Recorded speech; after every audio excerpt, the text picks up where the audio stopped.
Last May, 60 Minutes on CBS did a report on the process of children detransitioning and also the lack of guidance for kids when it comes to their gender and perhaps if they'd like to change it. Here's part of that interview from Paramount Plus's program, 60 Minutes Plus. The reason why these child protection laws are needed are the same reasons why children can't go to a PG-13 movie or why they can't buy cough syrup until they're 18.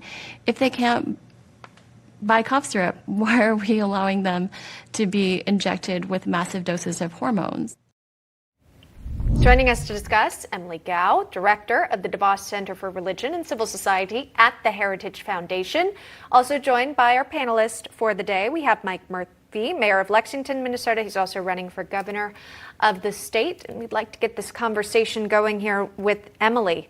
Emilie, we've seen recently the issue of children deciding that the gender they were born into is not the gender they feel they are. And we've seen the process of detransitioning take place by kids expressing their desire to have these hormones to transition their gender.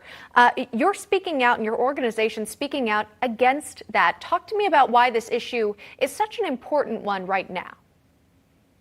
Thank you. Well, we want to see every child flourish, mind, body, and soul. And the reality is that we're created male and female, and you cannot actually change a person's sex. And so children are being taught something that is false and very misleading. And the consequences of them following the path of a gender transition is that they could be put onto experimental hormones that would block their puberty, and then eventually they could even be put onto they could even have surgery on themselves. And that would lead to ultimately the sterilization of children. And children are far too young to understand the consequences of sterilization. Joe Collins is also joining us now, former congressional candidate for California, also a U.S. Navy veteran. And we thank you, Joe, for joining us because we want to keep this conversation going. And it is a very important one at this point. We've seen several state governors sign legislation regarding detransitioning and transgender-specific related laws. In Arkansas, issuing a bill that bans the sterilization of gender dysphoric children through experimental use of hormones and surgeries there. Mike Murphy, I know you're running for governor in Minnesota. How important is the role of an elected leader when it comes to these decisions made in the household? Yeah, that's a really good question, and good morning to everyone. But the thing is, young minds are fragile, and there's a lot of mental illness going on in this country right now. And I think that this is a topic that we need to address in a different way. When you're a child, you don't know what's going on, right? I feel like a lot of parents are pushing this on because themselves are suffering from the mental illness or denial or some sort of life situation. And we really have to look at what's good for the youth. Now, if you're an adult and you choose to make this decision after, your mind develops and you become more mature and you choose to transition, that's all you. I mean, that you have the right to do that. I'm not against that, but we should not be transitioning our youth in this state. And I would have to say, if I'm elected governor of Minnesota, I would ban those types of surgeries and hormone treatments for children in Minnesota.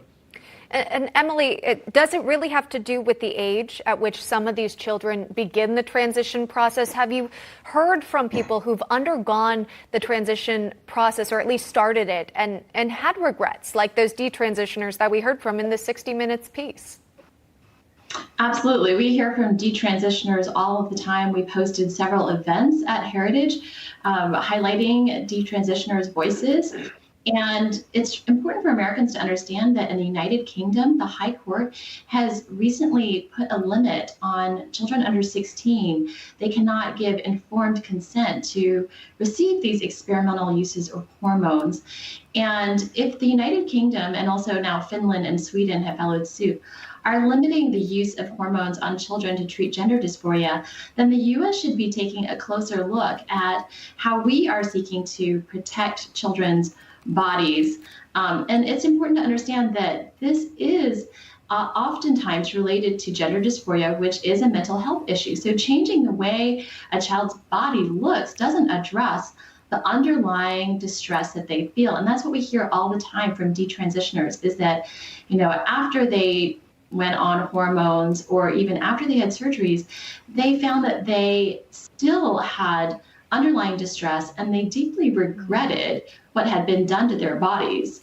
And also in the report, it mentioned the easy access that some of these kids have to getting these hormones or undergoing those surgeries. Emilie, have you heard from kids who have expressed interest in changing their gender and had been able to do so, maybe even without the signing off from a parent? Well, we hear a lot from parents who are very unhappy that their children are able to consent at the age even of 15 in Oregon and in California and Washington State. They can consent to hormones and surgeries without their parents' knowledge. And we're hearing about girls as young as 13 having double mastectomies. These girls are so young, they can't possibly understand what is being done to them. And yet, all of this ideology is being pushed upon children through their public schools. As young as kindergarten, we are seeing children being read stories that are in cartoon format about gender transition. And they have no concept of what that actually means. All right. That is Emilie Kao joining us on the program, shedding light on this